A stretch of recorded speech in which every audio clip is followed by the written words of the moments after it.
Prej disa javësh në Bashkinë Lushnjë ka nisur puna për pastrimin e kanaleve në njësitë administrative nga Drejtoria e Pasurisë Publike nëpërmjet punonjësve të sektorit ujitjes dhe kullimit.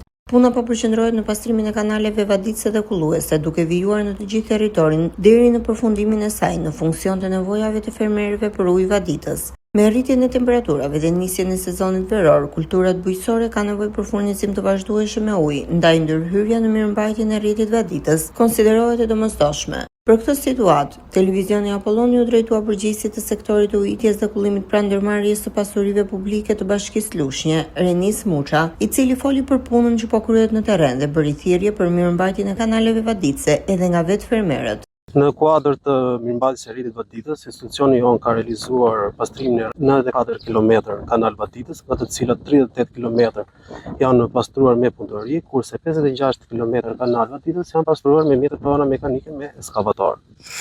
Tu jemi në zonën e Delisufajt, në njësinë administrative Allkaj. Kemi filluar pastrimin pasi janë rritur kërkesat e fermerëve për vaditjen e kulturave si misër, shalqi, ardhi e të tjerë.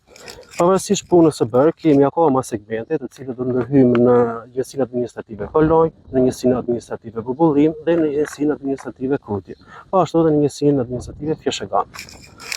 Por mesazhi jon i këtij institucioni është që të ndërgjegjësojë fermerët të mos hedhin mbeturina në kanale vaditëse, pasi bëhet më e vështirë pastrimi i tyre. Kultura të ndryshme të perimorës kërkojnë vaditjen në këto lloj temperaturash. Cili do të ishte versioni më i lehtë për fermerin? Versioni më i lehtë i fermerit është që të raportojë gjithmonë në njësinë administrative ose në ndërmarrje pranë ndërmarrjes së pasurisë publike, pasi ndërmarrja e pasurisë publike është e gatshme në çdo orë, në çdo ditë të javës, të ndihmojë fermerin që të ketë akses gjatë gjithë kohës